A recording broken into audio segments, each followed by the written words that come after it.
പാലായിലെ 55 വർഷം പഴക്കമുള്ളൊരു ഐസ്ക്രീം പാർലറിൽ നിന്നൊരു കസ്റ്റർഡ് പുഡിംഗ് രുചിച്ചു നോക്കിയാലോ?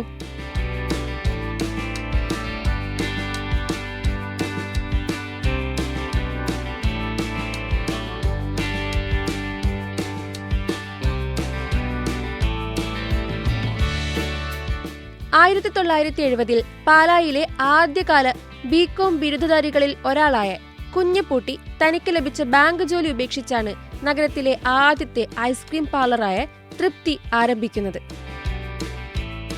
അക്കാലത്ത് ഐസ്ക്രീം എന്നത് പാലാക്കാർക്ക് വേറിട്ടൊരു അനുഭവമായിരുന്നു. കസ്റ്റാർഡ് ഫ്രൂട്ട് സലാഡും പുഡിങ്ങുമൊക്കെ അതിലും അപൂർവം. എന്നാൽ തുടക്കം മുതലേ ജനങ്ങൾ ഇത് ഇരു കൈയും നീട്ടി സ്വീകരിച്ചു. ആളുകൾ വീണ്ടും വീണ്ടും അവിടേക്ക് ഒഴുകിയെത്തി. കഴിഞ്ഞ 55 വർഷമായി അവിടെ വലിയ മാറ്റങ്ങളൊന്നും സംഭവിച്ചിട്ടില്ല. ഐസ്ക്രീം ഇപ്പോഴും അവിടെ തന്നെ ഉണ്ടാക്കുന്നതാണ്. പാചകക്കൂട്ടുകളും പഴയതുപോലെ തന്നെ. നമ്മുടെ fruit salad, pudding, ice cream home made ഐസ്ക്രീമാണ്. വാനില ഐസ്ക്രീം വീട്ടിലുണ്ടാക്കുന്നു. നമ്മുടെ വർഷങ്ങളായിട്ട് തന്നെ കൊടുത്തുകൊണ്ടിരിക്കുന്ന ഐസ്ക്രീമാണ്. പിന്നെ പുഡിങ് ഉണ്ട്, കസ്റ്റാർഡ് പുഡിങ്, ഫ്രൂട്ട് സലാഡ്, അതുപോലെ തന്നെ റോസ് മിൽക്ക്.